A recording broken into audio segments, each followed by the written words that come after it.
বদর যুদ্ধ হিজরতের অনধিক 9 মাস পর 2 হিজরির 17 রামায়ণ শুক্রবার সকালে 6-2-4 খ্রি 1 মার্চ ঐতিহাসিক বদর যুদ্ধ সংঘটিত হয়। এ যুদ্ধে মুসলিম পক্ষে 6 জন মুহাজির ও 8 জন আনসার সহ মোট 4 জন শহীদ হন।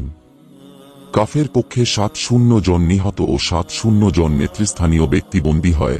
আরাহিক্য 2-2-4 বিস্তারিত বিবরণ নিম্নরূপ।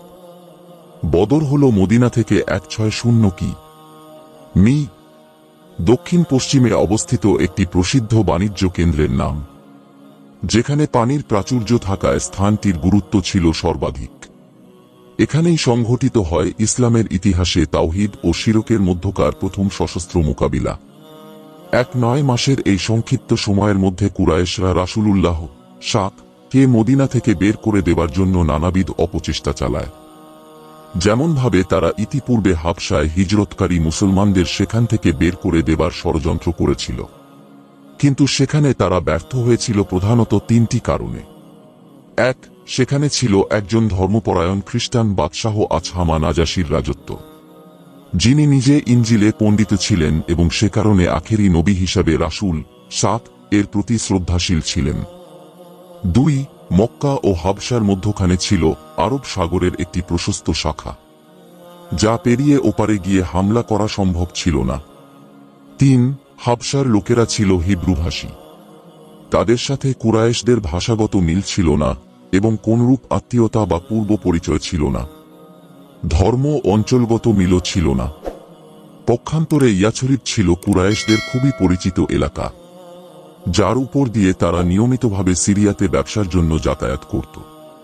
তাছাড়া তাদের সঙ্গে ভাষাগত মিল এবং আত্মীয়তাও ছিল। অধিকন্তু রাস্তা ছিল স্থলপথ, যেখানে নদী-নালার কোনো বাধা নেই। দূরত্ব বর্তমানের হিসাবে প্রায় 460 কিলোমিটার হলেও সেখানে যাতায়াতে তারা অভ্যস্ত ছিল। এক্ষণে আমরা বদর যুদ্ধ সংঘটিত হওয়ার পরোক্ষ কারণগুলি সংক্ষেপে বর্ণনা করব।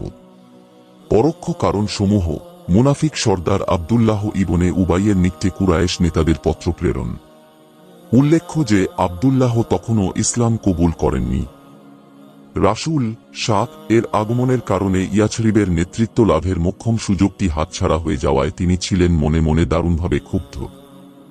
রাসূল এর প্রতি তার এই ক্ষোভটাকেই কুরাইশরা কাজে লাগায় এবং নিম্নোক্ত ভাষায় কঠোর হুমকি দিয়ে তার নিকটে চিঠি পাঠায়: তোমরা আমাদের লোকটিকে মুহাম্মাদকে আশ্রয় দিয়েছ, এজন্য আমরা আল্লাহর নামে শপথ করে বলছি, হয় তোমরা তার বিরুদ্ধে যুদ্ধ করবে ও তাকে বের করে দিবে, নতুবা আমরা তোমাদের উপরে সর্বশক্তি নিয়ে হামলা করব। তোমাদের যোদ্ধাদের হত্যা করব ও নারীদের হালাল করব। আবু দাউদ 3004। এই পত্র পেয়ে আব্দুল্লাহ ইবনে উবাই দ্রুত তার সমনাদের সাথে গোপন বৈঠকে বসে গেল, কিন্তু সংবাদ রাসূল এর কানে পৌঁছে গেল। তিনি সরাসরি তাদের বৈঠকে এসে হাজির হলেন এবং তাদের উদ্দেশ্যে বললেন, আমি দেখছি কুরাইশদের হুমকিকে তোমরা দারুণভাবে গ্রহণ করেছ, অথচ এর মাধ্যমে তোমরা নিজেরা নিজেদেরকে যে পরিমাণ ক্ষতির মুখে ঠেলে দিতে যাচ্ছ, কুরাইশরা তোমাদের সেই পরিমাণ ক্ষতি করতে সক্ষম হবে না। তোমরা কি তোমাদের সন্তান ও ভাইদের সাথে, অর্থাৎ মুসলমানদের সাথে যুদ্ধ করতে চাও?